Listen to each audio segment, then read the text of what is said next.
আসসালামু আলাইকুম। 2018 সালে এই যে এলিয়েন্সটা এসেছিল, একটু দেখো কি বলছে।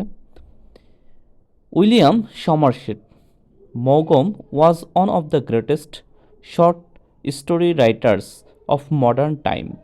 উইলিয়াম কি বলছে? Somerset.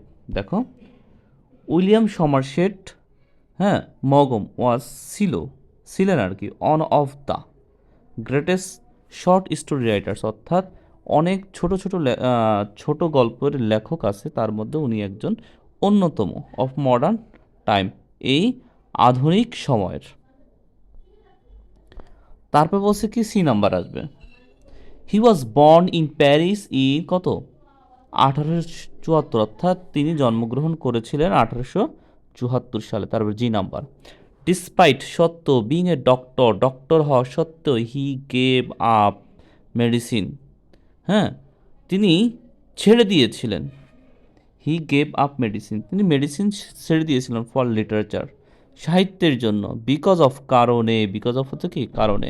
Having a no charm, অর্থাৎ দেখো, তার চার্ম মানে আনন্দ, হ্যাভিং মানে নো, সরি, হ্যাভিং মানে কি, হ্যাভিং নো চার্ম, এটার অর্থ হচ্ছে কোনো আনন্দ নেই।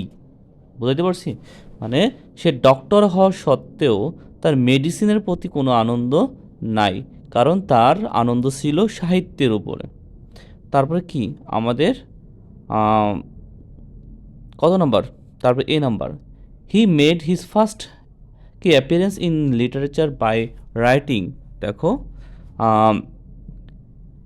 লিজা অফ, হ্যাঁ, ল্যাম্বেথে, a realistic study on the life of low neighbourhood in London.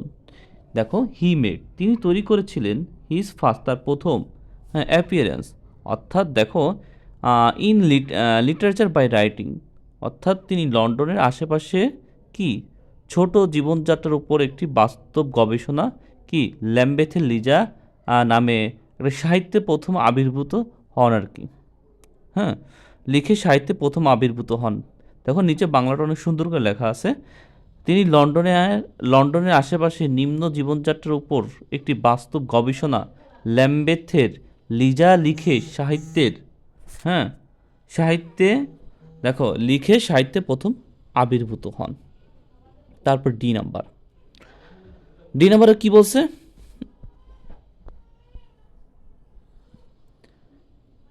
He this broad this, আচ্ছা,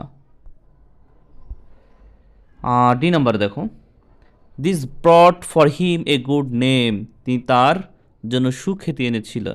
দেখো, দিস ব্রট, ব্রট, হ্যাঁ, মানে তিনি এনেছিল, ফর হিম, তার জন্য, গুড নেম। দেখো, এই যে যে জিনিসটা লিখেছিল, যে সাহিত্য লেখা প্রথম, আহ, মানে যে জিনিসটা লিখে সাহিত্যে প্রথম আবির্ভূত হন, ওই জিনিসটার জন্য তিনি সুখ্যাতি পেয়েছিলেন, এটার অর্থ দাঁড়ায় এটা। তারপরে আছে E number. He wrote a few other novels too, তিনি আরও একটি উপন্যাস লেখেন। হি রোট, তিনি লিখেছিলেন, এ ফিউ, একটি, আদার নোবেলস টু, তিনি আরও একটি উপন্যাস লিখেছিলেন। H number. Then he took to writing plays, তারপরে তিনি নাটক লেখা শুরু করেন। দেন মানে কি, তারপরে হি টুক রাইটিং প্লেস, তিনি কি এখানে বোঝাচ্ছে প্লেস দিয়ে নাটক বোঝাচ্ছে। তারপর তিনি নাটক লেখা শুরু করেন। তারপর B number. Some of the well known, oh sorry, some of